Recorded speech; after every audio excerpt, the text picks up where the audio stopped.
I was explaining this to someone recently. So this is going back to what I said about adapting things for your own process. I have this buddy, John Gingrich, who is a brilliant short story writer, brilliant.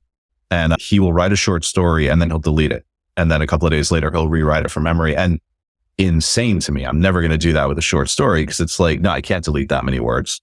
But the reason he does it is kind of brilliant. He's, I always remember all the good stuff. I always forget all the bad stuff. And the time in between, things that I've been trying to figure out will crystallize and solidify. And I thought there was a lot of wisdom to that. So I started doing that with my outlines because I really like to have a pretty solid outline going into a book. It helps me sort of move through it a little bit more quickly. And I found that, that first outline is kind of a mess. It's like there are parts there that I know are important, but there's a lot of,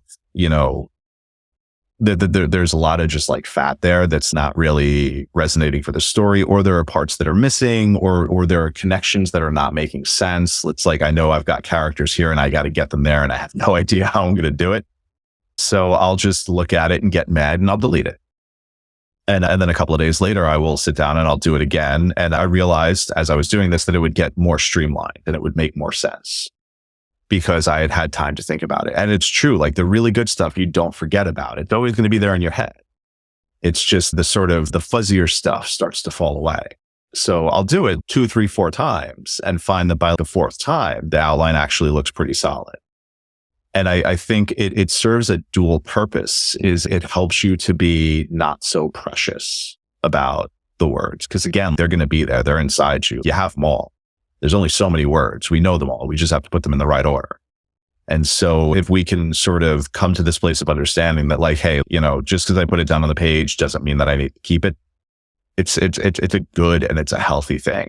Because I've certainly been at points where I've written something and I'm like, man, I love this so much. I don't want to delete it. And I have to delete it. And I know I have to delete it. That kill your darlings thing. It's, just because you love something doesn't mean it works for the story.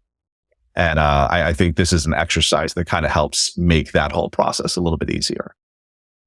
I can imagine that a training wheels version of this, if actually deleting the word sounds alarming to people as it does to me. And I think in part because I'm a person who actually typing out the words is kind of the last part of the process for me. Like I'm mulling it over in my head. And so I feel like I'm doing some of that deletion mentally. But I think a baby step could be, don't necessarily feel like if you're at the grocery store out walking your dog or just out and about and you have an idea, you necessarily have to grab it in your note-taking app. Because those are the things that I find that I might have 7 seemingly brilliant ideas while I'm walking the dog. And when I get home, I've forgotten 5 of them. But there's a reason I've forgotten 5 of them. And the 2 that are left are the ones that I can work on. So that could be like step 1 if people are kind of intrigued, but they're a little scared about the actual deletion of words idea. I like that because I do that all the time where I have Google Docs on the home screen of my phone and I have a different file for everything that I'm working on. And I will do that all the time. I'll just pick up my phone and start jotting down notes on something because something struck me. But yeah, it's sometimes I look back at them and I'm like, half of this is nonsense. I didn't need to write this down. Or like my favorite is when I take a note and I'm like, oh, I should do this in the story. And I go back to the story and it's already there. And I'm like, man, writing books dumb. This whole process is you do it in a fugue state. It's ridiculous.